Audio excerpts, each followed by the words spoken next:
Molt bona nit a tothom i benvinguts a aquesta 50a edició de la nit de Sant Joan de l'Institut d'Estudis Eivissencs.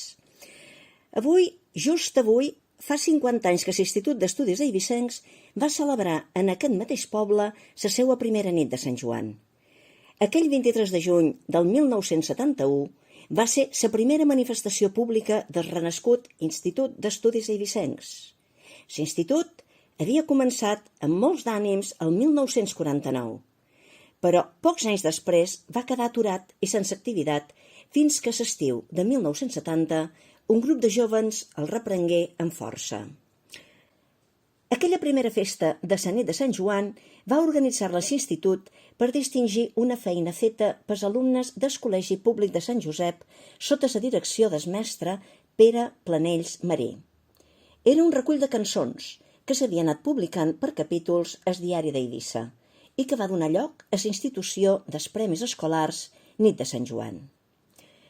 En una època en què les nostres festes populars anaven de baixa i la llengua estava encara prohibida pels usos públics, el nou institut va néixer amb la idea de normalitzar la llengua, propagar cultura i respectar el territori. Ens ho recorda Josep Marí, amb una bona dosi d'ironia en el seu poema Reconeixement.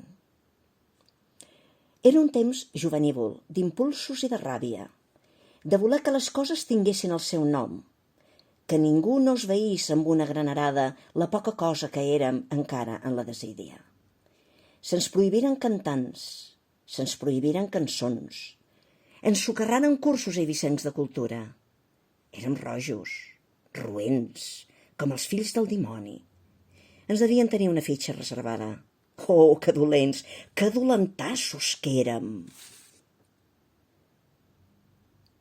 Ara, mig segle després, que es diu aviat, l'Institut continua amb la mateixa voluntat de mobilitzar la nostra cultura, enfortir la llengua i fer respectar el medi ambient. Ja ha plogut des d'aquell dimecres 23 de juny d'ara fa 50 anys, però gràcies a la feina de tanta gent que ens arreplegam amb el nom d'Institut d'Estudis Eivissencs, pensam que avui tenim una illa una mica millor del que seria sense aquesta entitat. Penseu que sense l'institut, les Salines serien avui una gran urbanització. La nostra cultura seria menys viva i la llengua menys normalitzada, entre altres accions on l'institut ha participat.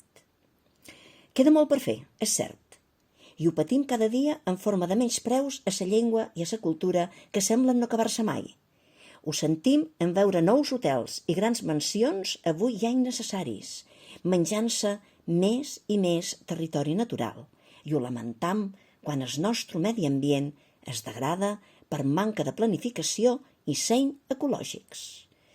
Perquè qui hauria pensat mai que les pitreres, les palmeres, les figueres de pic i les mateixes sargantanes poguessin estar ara extingint-se a Eivissa per plagues arribades últimament de fora.